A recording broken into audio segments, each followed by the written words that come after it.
I'm Caleb Creech, And I'm Caleb Boyman. and this is Caleb Squared.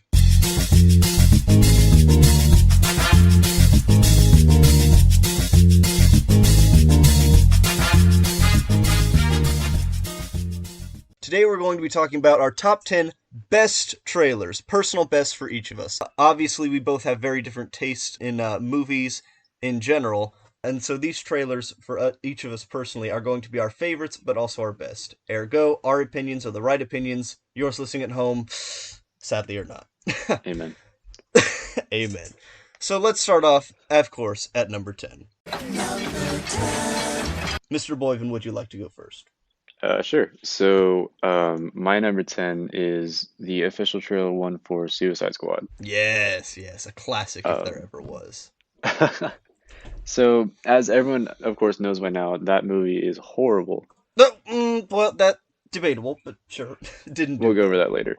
Oh But, yeah. um,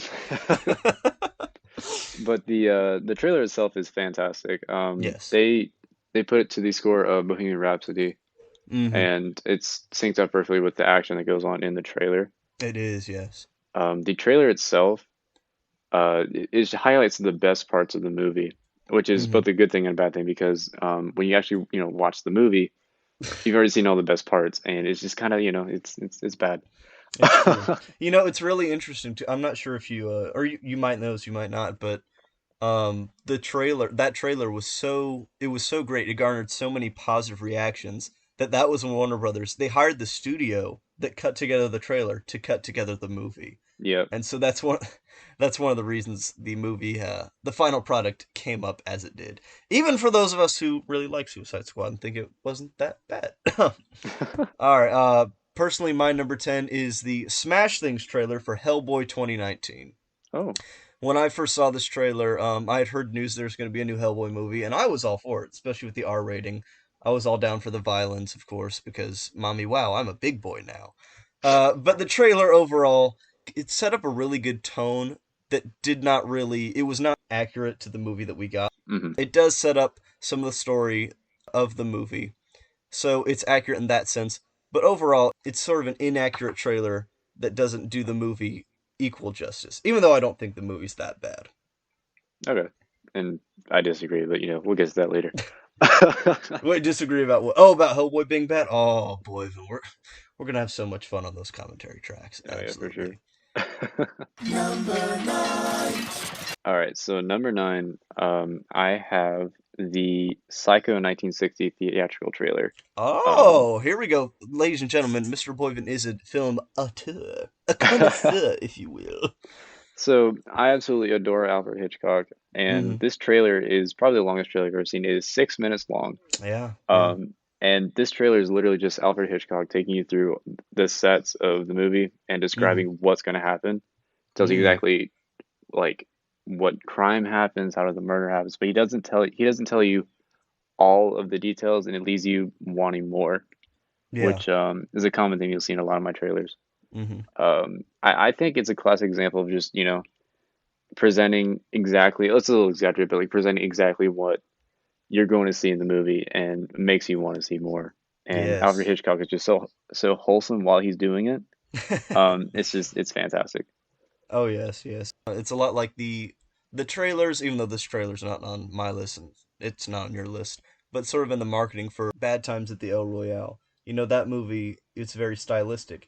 And what it does is, in all its marketing, it sets up the key players. It gives you all of Hmm. the separate elements and sort of leaves it up to your imagination to put the whole together in your mind. So trailers and movies that do that in their marketing, it really is genius.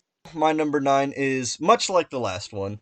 It is the teaser trailer for Star Wars The Rise of Skywalker. Ooh. Now, I was not the biggest fan of Episode 7, and I really liked Episode 8, and so this trailer came out, and I was very impressed with it overall. It is very grand in its musical score and in the imagery it has, and in the background lines that Luke is giving throughout. It's all very mystical, but it's also very vague. And I think we can all agree, going back and watching the trailer, the sense of amazement and grandeur that the trailer presents, not at all accurate to the movie we Oh got. I no, mean, the no. movie is just a complete mess. And also, who can forget throwing in the Palpatine laugh right at the end? it's just Yeah. it promises a much better movie than we got. And so in a sense it feels like I was given something special because it's like here's a window into what you could have had. But it also feels like I've been robbed of something amazing. Yeah. So that's It's why it sits at the bottom at number 9. makes sense. All right, so number 8, I have the 1979 theatrical trailer for Alien. Okay, so this trailer, it basically shows you everything without showing you the monster. And Oh, yes. I'm a big fan of movies that do this. Hmm. Um, it sets up the tension perfectly. The score, the images you see. The first 30 seconds is just showing you the egg, and then it moves on to actual scenes in the movie. And it you don't get to see the monster at all, but you have to wait Hmm. until you see the movie to see what the monster looks like. But you get like a glimpse of what the jump scares would be, and it's perfect. I love it. You know, that's a trailer that's very accurate to the movie because you don't see the alien in Alien for a hot minute, but it Mhm. does such a good job of building the suspense that when you finally see it in all of its grisly glory, it really is. It's terrifying. Oh yeah, totally.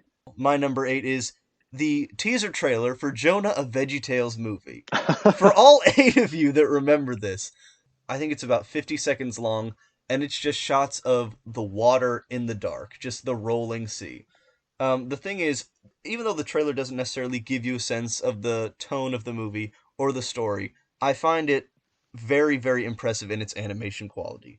I mean, watching it as a kid, even watching it now, just watching the animated water just rippling and rolling in the dark and the rain and the thunderstorms. If you imagine you're there just in the middle of all that, no, no, not a fan of that. It makes you feel like you could be out there drowning, possibly be swallowed by a big fish. And also just again, the animation is just absolutely gorgeous for something like that. Oh yeah, actually that's really creative. Yes. I wouldn't have thought of that, and I completely agree. Like the animation itself looks beautiful, It and does. Oh. even like the one-liners that they throw in there, it's fun. Yeah, because those sort of lighten it up a bit. Because if it was just a 50-second long shot of that with that Hmm. creepy like music they got in the background, ooh, no thank you. All right, so number 7, I have the It official teaser trailer. Um, Now is this the 1991 or the no, it's 2017 2019, one? 2019, I was about to say if we're or talking 2017, 1990s, we're but gonna yeah, have to shut off the recording right now. yeah, no, we're not doing that. Oh, bless you. So this is similar to the Alien trailer, but it's more Hmm. of a slow progression towards seeing Pennywise. Yes. You start off with Georgie creating the boat, and then you see him going down the road, Mm, and you get like a short glimpse of Pennywise, and then it kind of progresses. You see the kids, you see them slowly interact with Pennywise, and then at the very end, you get to finally see him, but it's only like for a few seconds, and it's masterfully done. The music says it perfectly. You get to see a full shot of Derry and what the life hmm. like is in Derry, and it does a great job at world building for Yes. what needs to happen in the movie. Oh yes, it's great. I also love just how much it lent itself to the parodies after the fact. One of which where someone goes in and replaces Pennywise with Shrek, and the other where they do it with Mike Myers' Cat in the Hat. Oh, Love that. it's the gift that keeps on giving, quite honestly. But yes, it and that's another one. I think that's as we'll both go up our respective lists, you'll see that accuracy that really is going to be one of the main focal points for both of us because it's Mm, very frustrating to see a trailer that gets you very hyped up for the movie at hand and to see the movie and for it to just be something completely different. Quality nowhere to be seen. Again, Rise of Skywalker. It's very, very disappointing. So when a trailer can give you an accurate sense of of tone, style, story, all the above, that really stands out among all the rest. I completely agree. Speaking of style, my number 7 is Quentin Tarantino's ninth film, Once Upon a Time in Hollywood, the first Ooh, trailer they cast for this. And this is more of the common theme you're going to see throughout the rest of my list of trailers going forth. Music and music choice is that's very impressive to me. I love the songs in this trailer because the songs itself, along with the random assortment of scenes that the trailer provides, gives you a perfect sense of tone for what the movie's going to be. It puts you right in the setting of late 60s Hollywood that Quentin very much you can just tell the sense of adoration and love he has for that time period, and it absolutely shows in the trailer that I think he himself cut together. Either he cut together the trailer or he, specifically chose the songs. It was one of those two. I think you're right on that. But yes, I love it's a lot like the other trailers we were talking about a few minutes ago. It gives you all of the elements it's going to have in the movie, but it doesn't tell you how it's going to string them together. Hmm. And overall, it's very creative, very stylistic, and very fun. Number six. Okay, at number six, I have the only Cloverfield trailer. Mm, Um, I don't know if you remember this movie, but yeah, I think yeah. it's very underrated. Well, Um, sure.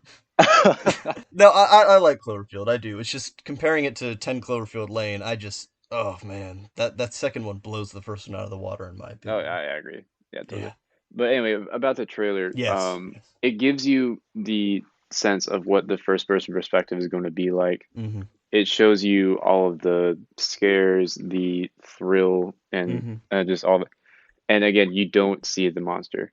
Yes. That Yes. it's another thing that you will see in my trailer list is like leaving you suspense for what you will see while still wanting to give you more and showing the entire, not the entire story, but like the basic skeleton of the story. Mm-hmm. It does it perfectly. The cutting, the suspense, it's all very well done in this Cloverfield trailer. That goes to a really great point again about just sort of marketing for movies overall. The marketing for Cloverfield was genius because it was really one of the first times that a movie studio utilized the internet in its marketing purposes. They made this look like a real thing, sort of like Hmm. how Blair Witch did back in the day. And it really was brilliant because Blair Witch, it's sort of the same movie in its premise and setup and the way it delivers itself, but Cloverfield does it on a much wider, scarier scale because it's not some isolated incident that's happening out in the woods. It's like, oh, what if a national emergency happened? How would you react? Oh yeah. Once again, doing a complete 180 in terms of movie genre.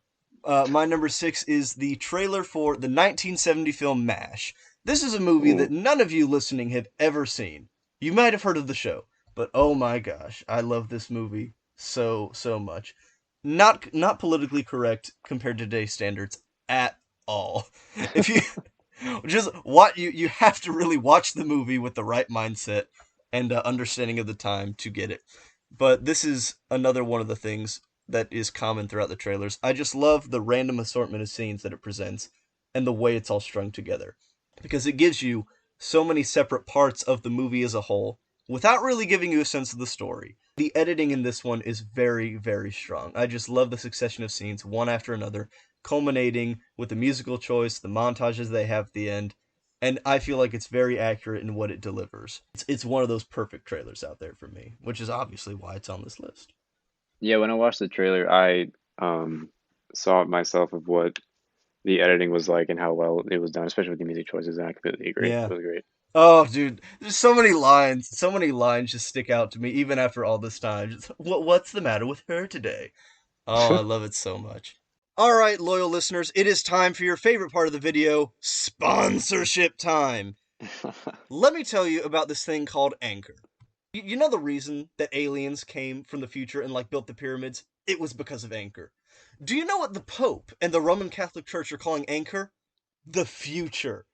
I cannot express to you enough how much I love the Anchor app. The Anchor app, if you do not know, is an app for recording podcast. That is what we have put our first recordings on the Anchor app, and it is amazing. Completely easy to use. You want to know what the best part about it is? It's free. You can record podcasts, you can post them. Anchor spreads them out to other platforms, Spotify, Apple, etc., and even gives you the opportunity for sponsorships. Bro, this is free. You sign up, you talk for a while, and you get free money.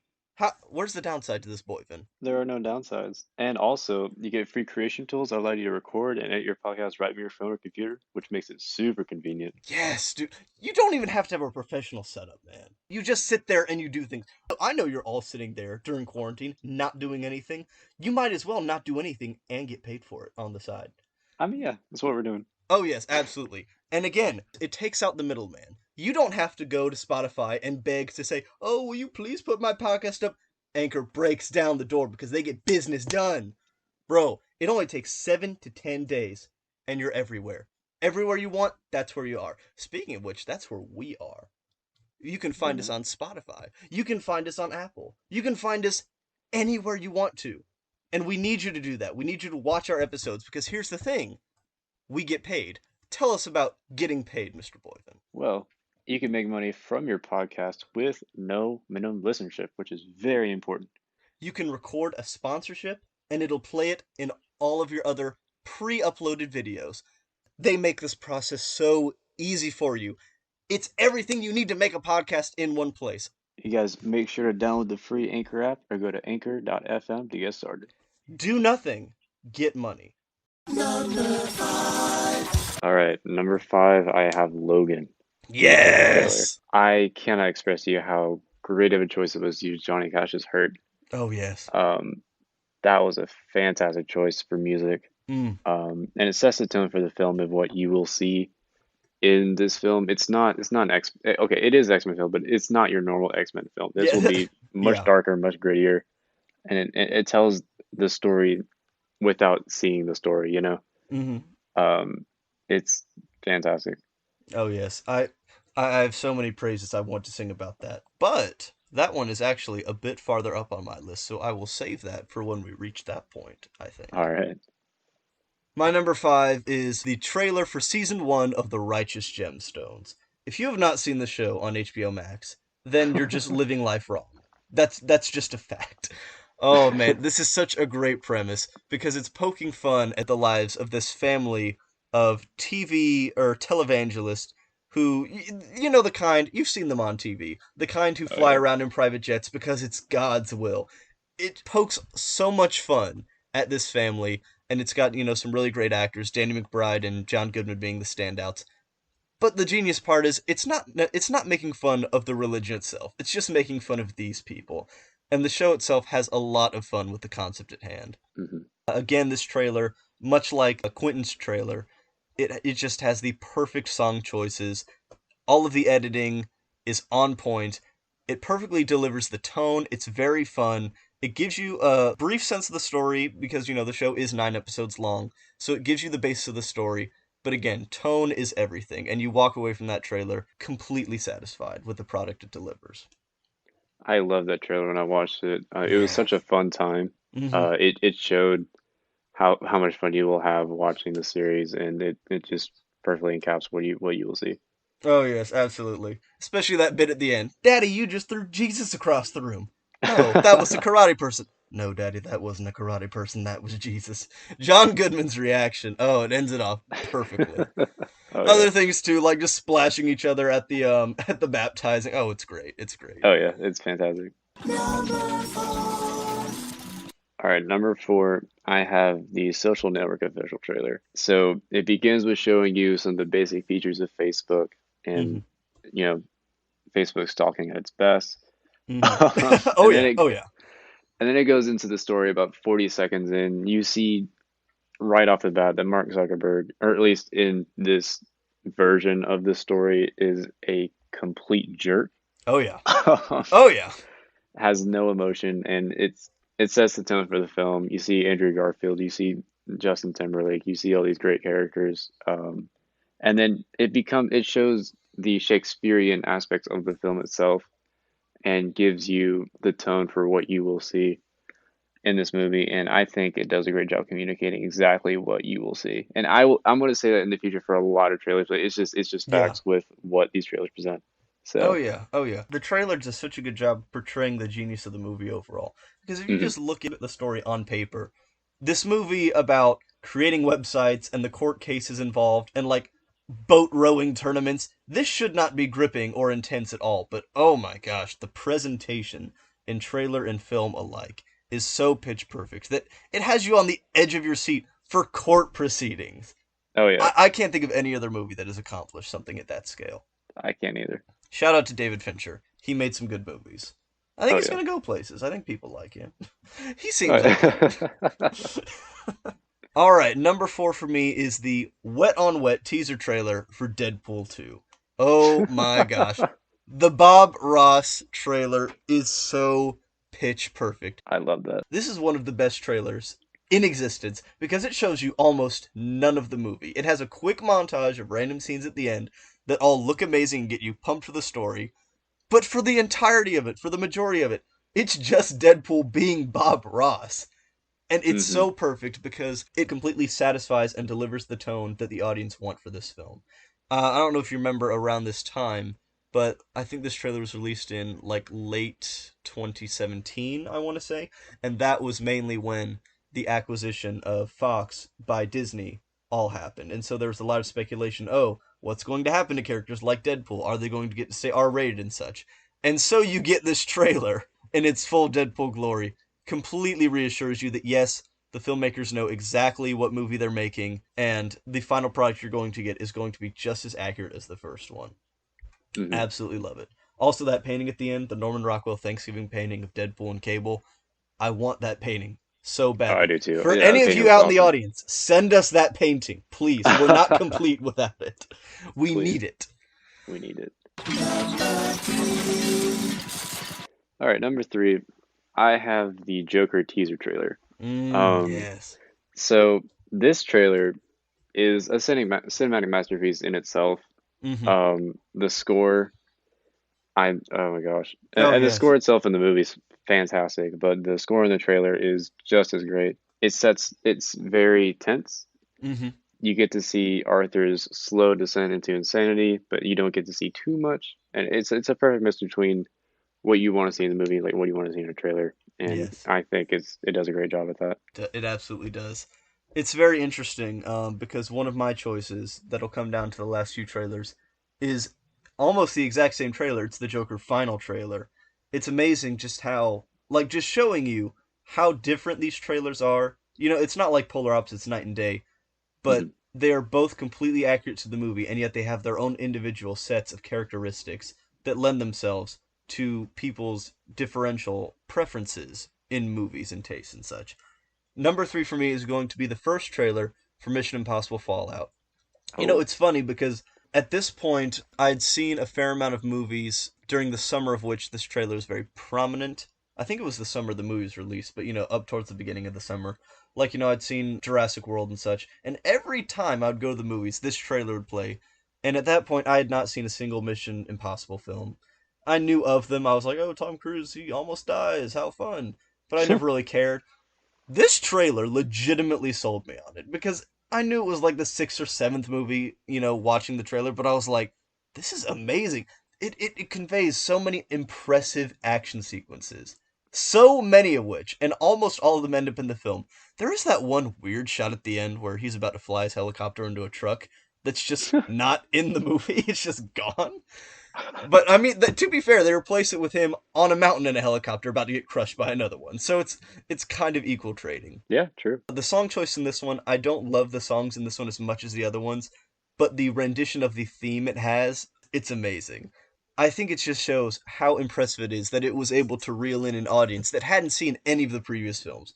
A trailer for the sixth film in a franchise should not be able to accomplish that. Oh Just no, never. Oh man, but it is so impressive. It sets up the story. It's got you know, you're bringing back Solomon Lane, and it delivers the tone of the style. Just a complete action-filled fuel ride until the end. It is absolutely amazing. All right, number two, and I can't express to you how much I loved this trailer when I first saw it. Yes. And it's made me want to see the movie. I haven't yet, but we're saving that for later. Ooh. It is the Uncut Gems official trailer. Yes, yes, yes, Boyvin, yes. Okay, so it sets the tone for just how Howard Ratner goes downhill fast, but Oh like yeah. spikes up, goes downhill, and I'm sure I'll see that in the movie.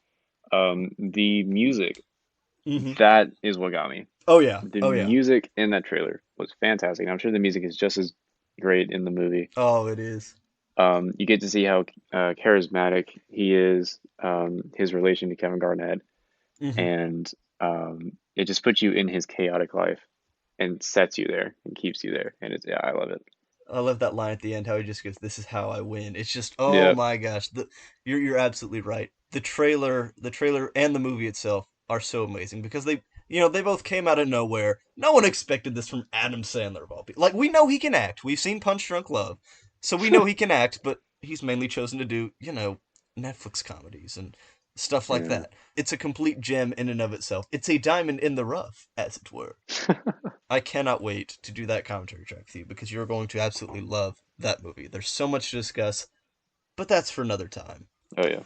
Personally, my second favorite trailer, it's the final trailer for Joker. Mm, Oh my gosh, this one just edges out the other one, mainly because of its musical choice. This is something that audiences are very worried about because the Joker is arguably the most iconic villain of all time. right. Doing a solo film that explains his origins, not many people want that because when you explain the mystique of something, you sort of take it away. And so you have to do a very, very good job of setting up an origin that doesn't leave people feeling disappointed even slightly. Both of these trailers, and I feel particularly the final trailer, absolutely nail the tone, and they assure the audience that they're going to get the best possible version of this movie that they can get. Oh yeah, of course. I love the song choice of sending the clowns throughout the trailer, and that really great musical cue at the end. The fanfare and such, right as he steps out on stage, absolutely perfect. Can't sing its praises enough. Oh yeah, of course. And I forgot to mention when I was talking about the Joker teaser trailer, their Hmm. use of Smile. Yes, yes. I mean, and they use it in the movie too. It was a perfect way to kind of wrap up the trailer and kind of bring in the insanity part Oh yeah, of the oh yeah. story. All right, this one's kind of left field, um, and I really enjoyed it. It made me want to watch the movie, and Mm, that is what is most important in these trailers. yes. And my number one is the official trailer for Hereditary. Oh, interesting. Okay, so, and I am a huge fan of artsy films, Yes. and you will see that as this channel goes on. Um, this Really, I had no trailer, idea. this trailer is very artsy in its presentation. You start off with a model dollhouse as like the main character makes these dollhouses, and you'll see that throughout the movie. Hmm. And it starts off with the dollhouse, and then it pans in, and then you get to see the like the father coming to wake up his son, and then you get to see the funeral scene. The camera goes down into the dirt as you get to see the A24 logo, and it Yes. just slowly goes downhill as you see the madness that ensues in Hereditary. Hmm. You get to it was just I love it. Really interesting. See, I have not seen the movie, and you have. I have, yep. So really, so does it deliver on what the trailer promises? It does deliver, and I think the movie exceeds what the trailer presents. Mm. Um, the movie itself, it's definitely one of the best horror movies that you will see out of this Oh. generation of films. Okay, I okay. think so. We'll have to do something on that. We will have to do because I remember that's another one of the trailers that I saw excessively. I think when I went to see A Quiet Place, I saw that movie 4 times in theaters, and I think that Hmm. trailer was in every single one. And every time I was like, "Oh, that's interesting," and then I just never got around to seeing it. Okay, you know what? You sold me though. I trust your judgment. Watch if we watch this movie and I absolutely hate it. Oh man, it's over between us, boyfriend. Yeah, we'll have No, to split no, the channel. we really. Let's be Caleb. We'll just drop Yeah, off the square and it'll be your channel from now on. you're right. For me, my number one is the Logan trailer. This movie and this trailer, they do not succeed without all of just the baggage that came with it. I mean, for 17 years, Hugh Jackman has been playing this character, and even though he had some really solid outings as Wolverine, particularly the Wolverine directed by James Mangold, who also directed Logan, Hmm. he never really got to deliver the violence, the pain, and the agony that this character had. At most, he was just really, really cool, you know? And this movie is such a polar opposite of the film that preceded it, X-Men Apocalypse. It shows you that Fox, they still knew how to deliver something completely accurate to the character that wasn't just trying to reach the widest market possible by making it PG-13 or something. Hmm. They trusted James Mangold and his vision for this character, and the trailer is completely accurate to the movie it gives you. It is beautiful, it's haunting, it's bittersweet, and it is an amazing finale to Hugh Jackman's career as Wolverine. The movie itself is phenomenal, and the trailer, again, that song choice of Hurt by Johnny Cash, completely perfect. So there you have it, folks. Those were our top 10 trailers, each respectively. Let us know. Have you seen these trailers? Have you seen these movies and or shows? What did you think? Interact with us. We're lonely. We need your Share support. support, please. Like this video, share it around, subscribe to us. Maybe. I mean, if you feel like it, you don't have to pray about it. If you do, ring the bell icon so we can let you know. Bing! Notification. Hey, these two idiots have uploaded something just for you. I think that's going to do it for this video. Tune in next time to whatever else we have planned. This has been Caleb Squared.